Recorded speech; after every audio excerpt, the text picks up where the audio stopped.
Special Halim যেটা খাওয়ার জন্য আজকে আমরা এখানে। হ্যাঁ, এদিকে রমজান মোবারক দেখতে দেখতে আমাদের রমজান শেষ পর্যায়ে আর আছে 3 থেকে 4টা। আর আজকে আমরা আসলাম হলো দিলরবার বাসায় ইফতার করতে। সো আমাদের সাথে থাকুন। আর আজকে আমাদের ইফতারে যাওয়ার পথে খুবই সুন্দর একটা ব্রিজ চোখে পড়লো। আর এই ব্রিজটার নাম হলো জ্যাককাঠিয়ার ব্রিজ। এটা হলো চ্যানরা নদীর উপরে নির্মিত। আর দেখতেই পাচ্ছেন খুবই সুন্দর একটা ব্রিজ। যারা কানাডার বাহিরে আছেন তাদের জন্য অনলি এটা। আর হলো রাতের বেলায় খুব লাইটিং হয়। আর এই ব্রিজের উপর দিয়ে শত শত মানুষ যাতায়াত করে। খুবই সুন্দর একটা ব্রিজ। আমার দেখে খুব ভালো লাগতেছিল, তাই ভাবলাম যে একটু আপনাদের সাথে আমি শেয়ার করি।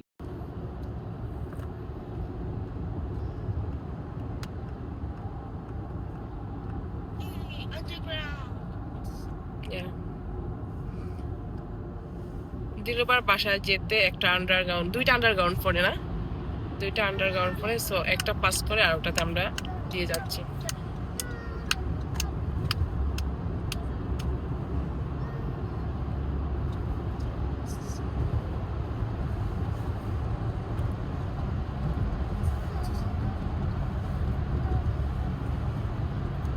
এখানে হরেক রকম ইফতারি রেডি আমাদের জন্য। হালিম, ছোলা বুট, এখানে রয়েছে হরেক রকমের ফোর্স, কাবাব, তারপর হলো বিরিয়ানি, মিষ্টি, তারপর জুস, সালাদ, তারপর হলো পেঁয়াজু, বেগুনি, অনেক আইটেম তৈরি করছে সে। অনেক অনেক কষ্ট করছে দিলরুবা আমাদের জন্যে।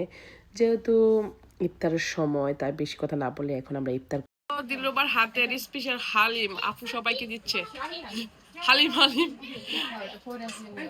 ওর হালিম নাকি খুব মজা হয়। আমারটা থ্যাংক ইউ আপু। হ্যাঁ, ময় মশলা দিয়ে দেন সুন্দর করে, একটু আমাকে কষ্ট করে প্লিজ। এখন হালিমটা খেয়ে দেখবো কিরকম হয়েছে।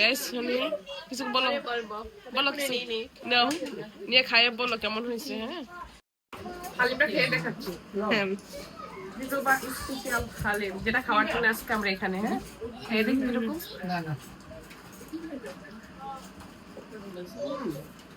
সত্যি খুবই মজা। কারো হালিমের রেসিপি লাগলো জান প্রাণ দি করছে, দিনকবা জান প্রাণ দি করছে, সবাই তো অত মজা হয়েছে। খুব মজা হয়েছে, খুব মজা হয়েছে। সব কিছু জান প্রাণ দি করছে। কি শুনতে চাও বলো? হালিমটা কেমন হয়েছে? হালিম তো হালিমের মতোই হয়েছে। খেতে কেমন হয়েছে? অনেকই আমি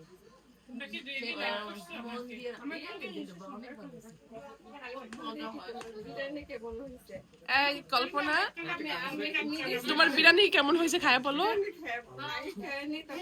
আচ্ছা, আয়শা আপু, এই আয়শা আপু কি ডাকতেছি, আমার কণ্ঠ তো আজকে নাই। হ্যাঁ, ঠান্ডা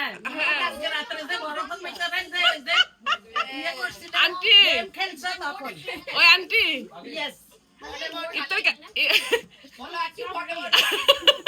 হালিম কেমন হয়েছে আন্টি? অনেক মজা হয়েছে, অনেক মজা। অনেক এ Dillu, thank you so much for haleem. Welcome. শুধু হালিমের জন্য না, শুধু হালিম না, সবকিছুর জন্য। আমাদের ইফতার শেষে এখন সর্বশেষ আমাদের হলো আম ভর্তা বানানো হচ্ছে। এখানে দুই সুন্দরী আম ভর্তা বানাচ্ছে। আপু, এই যে এতগুলো আম আনছেন শুধু ভর্তা খাওয়ানোর জন্য? এই Dilruba, thank you so much for everything. এত কষ্ট করে তুমি আমাদেরকে আজকে ইফতার বানিয়ে খাওয়াইছো, আর এখন আবার আম ভর্তা খাওয়াবা। সো এখন আমরা আম ভর্তা এনজয় করবো। সবাই ভালো থাকবেন। আজকে আমরা এই পর্যন্তই। আল্লাহ হাফেজ, বাই।